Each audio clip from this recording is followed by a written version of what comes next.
आलोकाइस kidney के YouTube channel पे स्वागत है दोस्तों। अब क्योंकि 2024 की तैयारी होने लगी है और उस पर एक आज मैं परिचर्चा लेकर के आया हूँ और वो न्यूज़पेपर एनालिसिस बेस ये चीज़ें भरी हुई है न्यूज़पेपर में, और मैं उसका एक मुद्दा लेके आया हूँ कि अयोध्या, काशी और मथुरा ही क्या बीजेपी को 2024 में विजेता बनाएंगे, एक कारण है, या दारुल उलूम जैसे संगठन बीजेपी को सत्ता में वापसी करवाएंगे। ये एक जो बिंदु है इस पर आज एक हम लोग पर चर्चा लेकर के आएंगे। दोस्तों, आप जानते हैं कि जो भारत भूमि है इसकी थोड़ी सी बैकग्राउंड जानते हैं कि अयोध्या, काशी और मथुरा का हिंदुओं के लिए क्या महत्व है। दोस्तों, इसको एक लाइन से समझिए कि जैसे मुस्लिम भाइयों के लिए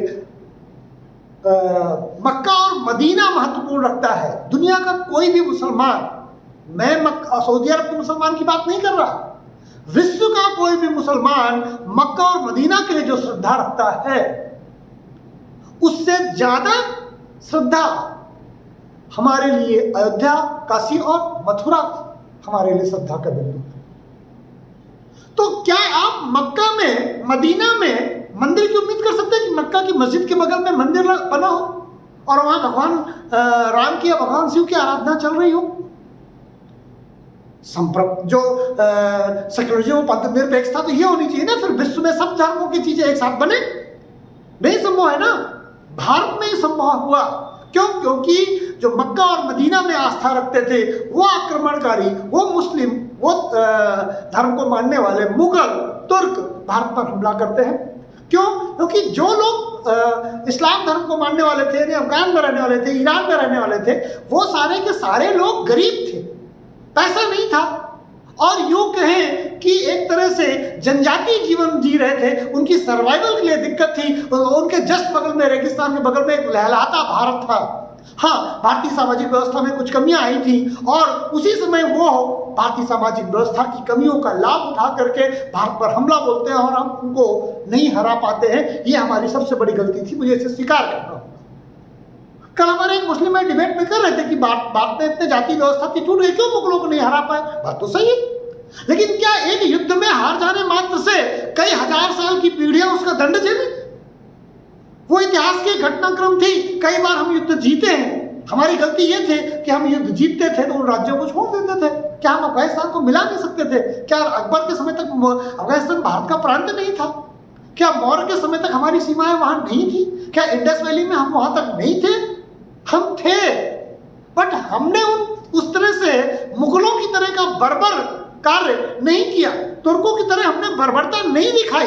क्या यही हमारी गलती थी? क्या भारत का वर्तमान मुसलमान उन मुगलों और तुर्कों के द्वारा किए गए अपराध के लिए दोषी? क्या उनको दंडित किया जाना चाहिए?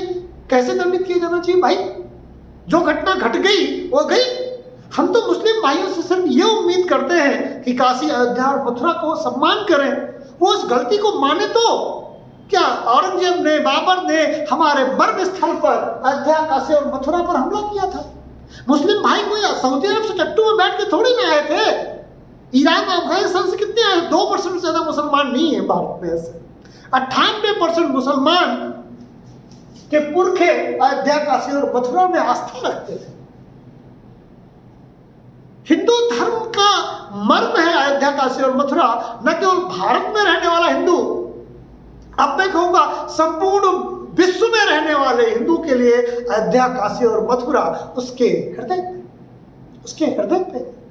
हमारे हृदय के बगल में एक धमनी में मस्जिद बना दी जाती है, यानी एक क्लॉट बैठा दिया जाता है। क्लॉट आता है तो हम क्या करते हैं? ऑपरेशन करते हैं ना, जीवन बचाने के लिए। इसी तरीके से भारतीय संस्कृति को अगर बचाना है तो अयोध्या, काशी, मथुरा को कम से कम हमें धार्मिक उन्माद में जो हमारे शासकों ने कार्य किया था, शासक तो हमारे ही थे ना, इस देश में शासन किया था। औरंगजेब भी इस देश का शासक था, दुष्ट था, अत्याचारी था, व्यभिचारी था, नहीं व्यभिचारी नहीं था, दुष्ट और अत्याचारी था। 100 मन जनेऊ वो रोज जलाता था, इतने हिंदुओं का कत्ल करता था। उसे कुछ लोग आज भी हीरो कहते हैं। हमें मुस्लिम भाइयों से बस ये उम्मीद नहीं। औरंगजेब किसी भी भारतीय मुसलमान का हीरो कैसे हो सकता है? अगर हीरो होना ही है तो औरंगजेब के भाई को, दारा सिंह को हीरो क्यों नहीं मानते? मुझे दुख है अपने मुस्लिम भाइयों से कि वो बहुत सारे मुसलमान भाई दारा सिखों का नाम तक नहीं जानते, बट औरंगजेब उनका हीरो है। क्यों? क्योंकि उसने काशी पे, मथुरा, अयोध्या को नुकसान पहुंचाया।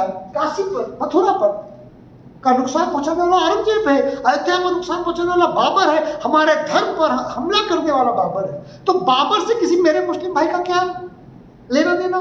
एक मेरा मुसलमान मेरा मित्र है, मैं नाम नहीं लूंगा उनका, उन्होंने कहा भाई ये सब क्या चल रहा है?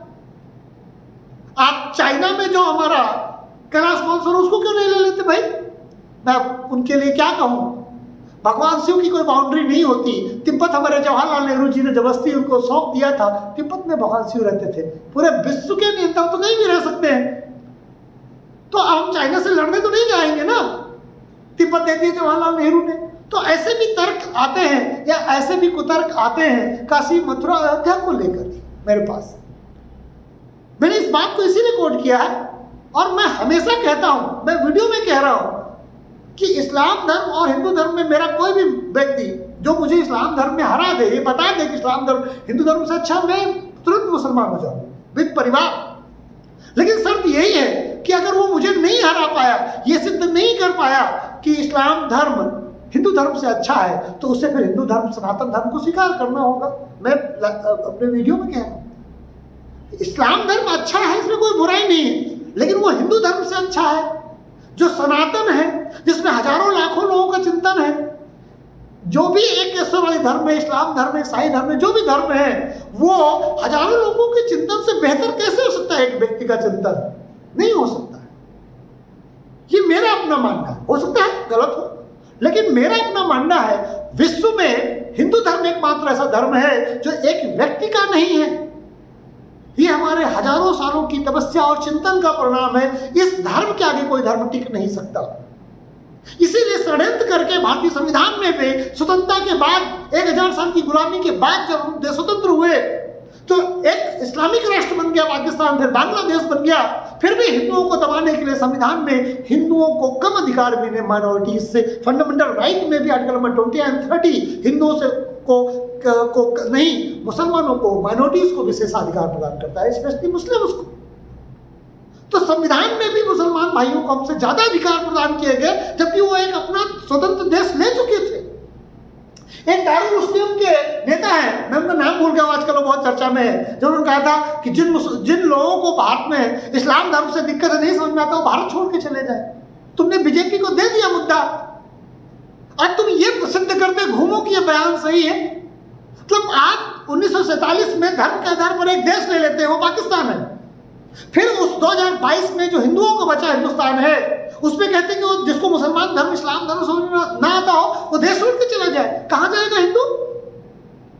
मुसलमानों के लिए 50 राष्ट्र, हिंदुओं के लिए कौन सा राष्ट्र है? वो राष्ट्र जो हिंदुओं का है 1947 में मुसलमानों के लिए अलग राष्ट्र बन गया है। एक बात और मैं कहना चाहूंगा आपसे, दुनिया में एकमात्र ऐसी व्यवस्था है, जनमत संग्रह का एक नया पैरामीटर इस देश में बनाया गया।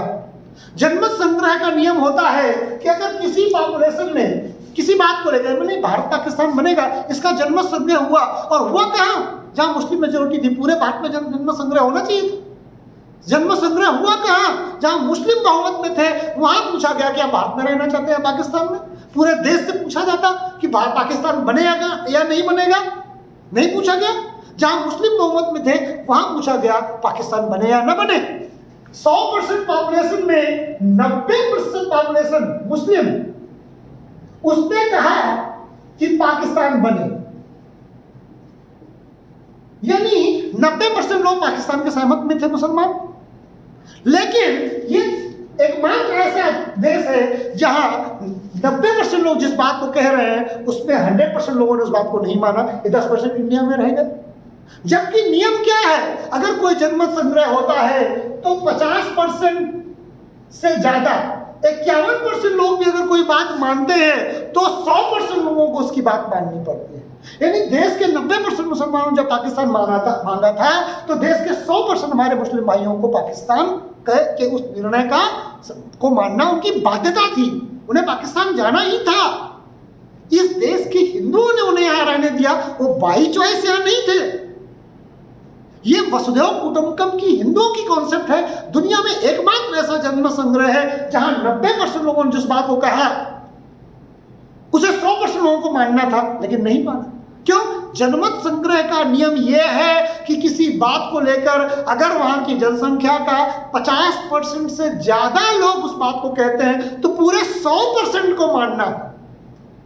फिर भी हमें कहा जाता है कि मुस्लिम भाई यहां रह करके उन्होंने एहसान किया है। भैया ऐसा क्या एहसान किया है? हमें बताएं तो कि मुस्लिम भाई इस देश में रह गए तो भारतीय हिंदुओं पर क्या एहसान है? इसका तो उल्टा हुआ है ना। लीगली मुसलमान हमारे मुस्लिम भाई लीगल तौर पर वो इस देश के हमारे बराबर के नागरिक हैं, इसमें स्वीकार करने में कोई दिक्कत नहीं है। लेकिन क्या वो मॉरल तौर पर, नैतिक तौर पर भारत के हिंदुओं के बराबर अधिकार है हिंदुस्तान में? नहीं है। लीगली भारत के मुसलमान हिंदुओं से ज्यादा अधिकार प्राप्त है भारतीय संविधान में, भारतीय कानून में। मैं पिछले वीडियो में बता चुका हूं। लेकिन मॉरली तो उनका देश पाकिस्तान है ना, नैतिक आधार पर तो पाकिस्तान ले चुके हैं। तो नैतिकता के प्रश्न पर मैं कठोर शब्दों का प्रयोग कर रहा हूं। नैतिकता के आधार पर तो हमारे मुस्लिम भाई पाकिस्तान मांग चुके, ले चुके। तो इसलिए समझना होगा। फिर हम तीसरे बिंदु पर आते हैं कि इतना सब बवाल चल रहा है, इसको बढ़ाने वाला कौन है? दारुल उलूम जैसे वो मौलाना मदनी जैसे लोग जो कहते हैं कि अगर उनके इस्लाम जिसको समझ में नहीं आता है वो भारत छोड़ के चला जाए। यानी मैं अगर हिंदू हूं, मुझे इस्लाम धर्म समझ में नहीं आता तो मैं भारत छोड़ के जाऊं? आ गई धमकी, आ गई। यानी अब हिंदुओं को भारत छोड़ के जाना पड़ेगा। अगर इस्लाम समझ में नहीं आता इसका मुसलमान बन जाइए, अगर इस्लाम समझ में नहीं आता नहीं तो आपको देश छोड़ के जाना पड़ेगा। इसका ये अर्थ भी है। महमूद मदनी जी को सोच समझ के बोलना चाहिए था। उन्होंने क्या बोल डाला पता ही नहीं चला। उसके रिएक्शंस जो आएंगे वो दशकों तक देश को प्रभावित करेंगे। महमूद मदनी जी, अगर मेरा वीडियो अब तक पहुंचे, ऐसा कोई रिएक्शन मत करिए, ऐसी कोई बात मत कहिए जो देश को ऐसी स्थिति में पहुंचा दे, देश के हमारे मुस्लिम भाइयों को ऐसी स्थिति में कहीं न पहुंचा दे कि वो म्यांमार के रोहिंग्यास जैसी स्थिति हो जाए। इसको समझना होगा। देश का जनमत 86% लोग अब ज़्यादा बर्दाश्त करने के मूड में नहीं है। हमारे मुस्लिम भाइयों को भी एडजस्ट करना होगा। 1000 साल से हिंदू भाई एडजस्ट कर रहे हैं। खैर, अगली बात आते हैं कि जो बीजेपी को काशी और मथुरा, बिल्कुल सही बात है, धार्मिक आधार पर काशी और मथुरा एक सृष्टि बिंदु है और क्योंकि इसका राजनीतिकरण हो रहा है, बीजेपी को उसका लाभ मिलेगा। लेकिन उससे ज्यादा बड़ा लाभ मिलेगा मदनी जैसे, दारुल उलूम जैसे लोगों का वो बयान जिसमें वो कहते हैं कि जो इस्लाम धर्म से सहमत नहीं है, जिनको हमारा धर्म समझ में नहीं आता, वो देश छोड़ के चले जाए। ये बीजेपी को सत्ता में 100% पहुंचाने के लिए बयान है। मदनी साहब क्या बीजेपी से तो नहीं मिल गए? प्रश्न है। क्योंकि आप समझिए, अयोध्या मथुरा भी उतना उद्वेलित नहीं कर रहा लोगों को, उससे ज्यादा उद्वेलित कर रहा है ये बयान। इसका एक्शन का रिएक्शन होगा काशी और मथुरा और ज्यादा। Every action has equal reaction, Newton's law. तो आप अगर ये बयान देते हैं कि मुसलमानों को अगर इस्लाम धर्म मुसलमानों को नहीं समझ में आता, वो लोग यानी हिंदू यानी 84-86% लोग देश छोड़ के चले जाए, दुनिया में हम पाएंगे और हम क्यों चले जाए?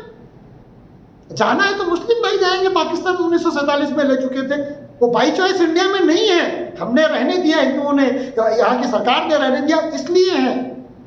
क्यों? क्योंकि 90% लोग पाकिस्तान मान चुके हैं और किसी जनमत का नियम है कि 51% लोग जो मानते हैं तो 100% लोगों को मानना पड़ता होगा। 90% लोगों ने पाकिस्तान मांगा था लेकिन 100% लोग गए नहीं। ये तो जनमत संग्रह का मजाक है ना। फिर भी हमने रहने दिया, फिर भी हमें धमकाया जाता है, फिर भी देश धर्म के आधार पर बट गया, फिर भी इस देश में हमारे भगवान शिव के ऊपर वजू किया जाता है, फिर भी उनको पानी में रखा है तो उनके ऊपर कुल्ला किया जाता है, फिर भी कहा जाता है फव्वारा है। तो बर्दाश्त करने की भी एक हद होती है। देश अब उन सेकुलर पंथी विचारों को बर्दाश्त करने के मूड में नहीं है। मेरा वीडियो बनाने का उद्देश्य यही है कि मैं कम से कम कुछ बता तो सकूं, अपनी बात कह सकूं कि देश 1947 में पाकिस्तान इसलिए बना, भारत का हिस्सा इसलिए हुआ क्योंकि मुसलमानों को हिंदुओं के साथ नहीं रहना था, इसीलिए तो पाकिस्तान बना ना। बी आर अम्बेडकर जी कहते थे पाकिस्तान न बने, और बने तो फिर इस देश में एक मुसलमान नहीं रहना चाहिए हिंदुस्तान में, और पाकिस्तान में एक हिंदू नहीं रहना चाहिए। समस्या हमेशा के लिए सॉल्व की जाए। नहीं, टाल मटोल जवाहरलाल नेहरू मर गए, अपनी जबरदस्ती की नीतियों को, अपनी आक्रामकता को लाद दिया इस देश के ऊपर। उसका परिणाम क्या निकला? 1947 में जो बंटवारा शुरू हुआ, जिससे लगता था कि एक समस्या सॉल्व हो जाएगी हिंदू मुस्लिमों की, वो आज तक इस देश में जीवंत है। आज तक सांप्रदायिक दंगे होते हैं। आज तक हमें ये बताना पड़ता है कि हमारा देवता जो है इस्लाम धर्म के देवता से कमजोर नहीं है। आज तक हमें बताना पड़ता है, अपने धार्मिक चीजों के लिए हमें लड़ना पड़ता है कानूनी आधार पर। हमें बार बार जस्टिफाई करना पड़ता है, काशी में अगर महादेव नहीं होंगे तो कहां होंगे? मक्का में। मक्का में नहीं हो सकते ना महादेव, होना भी नहीं चाहिए, क्यों? लेकिन काशी में महादेव नहीं होंगे, ये कैसे संभव? मस्जिद में प्रमाण मिल रहे हैं, सारे प्रत्यक्षम किम प्रमाणम, त्रिशूल है, ओम है, स्वास्तिक है, कमल के फूल है, शिवलिंग है, जिसे हमारा कह रहे हैं, सब पुरानी दीवारें हैं, अंदर सब है, फिर भी कह रहे हैं नहीं, हम नहीं देंगे। ऐसा कैसे चलेगा भाई? तो दोस्तों, मैं जो बता रहा हूं कि देश का ये जनमानस है, ये सोच है देश की, जो मेरे माध्यम से आप तक पहुंच रही है। देश इसी तरह, मुझे उम्मीद है कि सोच रहा है, और अगर ऐसा सोच रहा है तो अयोध्या, काशी और मथुरा बीजेपी को 2024 में जिताएगा। लेकिन उससे ज्यादा जो जिताने का काम करेगा वो महमूद मदनी जैसे लोग, उनके संगठन, दारुल उलूम जैसे संगठन, जो हिंदुओं की भावनाओं का अपमान करते हैं, उनको प्रोवोक करते हैं, उनको कहते हैं भारत छोड़ के चले जाओगे, इस्लाम समझ में नहीं आता है, तो फिर बीजेपी को नहीं हराएगा। आज के समय में बीजेपी अजेय है, भारतीय जनता पार्टी को हराना असंभव है। 2024 में बीजेपी नहीं हारेगी। मैं 2022 में भविष्यवाणी कर रहा हूं। अब तय ये करना है, देखना ये है कि बीजेपी 300 पार अकेले जाती है या एनडीए 300 पार पुराने स्थिति में है। तो 300 पार बीजेपी सीटें बढ़ा पाती है, 200 तब 300 प्लस कर पाती है अकेले, और 350 पौने 400 एनडीए पहुंचती है ना पहुंचती है। लड़ाई इसकी है, लड़ाई इस बात की नहीं है कि मोदी जी सरकार में आएंगे या नहीं, उनको आना है, ये बात बिल्कुल तय है, उसमें कोई डाउट नहीं है। मेरा जो एनालिसिस ये कहता है कि काशी मथुरा का जो मैटर है, उसके साथ में दारुल उलूम में जो महमूद मदनी जैसे जो लोगों के जो बयान है, ये भारतीय जनता पार्टी को सत्ता के और करीब ले आए। 2022 में ऐसा लगता है कि भारतीय जनता पार्टी को कोई चुनौती देने वाला नहीं बचा है। दोस्तों, आज की परिचर्चा में मैंने ये बात आपको समझाने का प्रयास किया कि राष्ट्र कैसे सोच रहा है। हो सकता है कि मेरी बात, कोई बात आपको नापसंद गुजरी हो, नागवार गुजरी हो, तो आप उस बात से असहमत हो सकते हैं। कमेंट करके अपनी असहमति को जताएं, बताएं, हम उसको जरूर आपको बताने का प्रयास करेंगे। दोस्तों, आज की परिचर्चा को मैं यहीं समाप्त कर रहा हूं। नमस्कार, जय हिंद, जय भारत।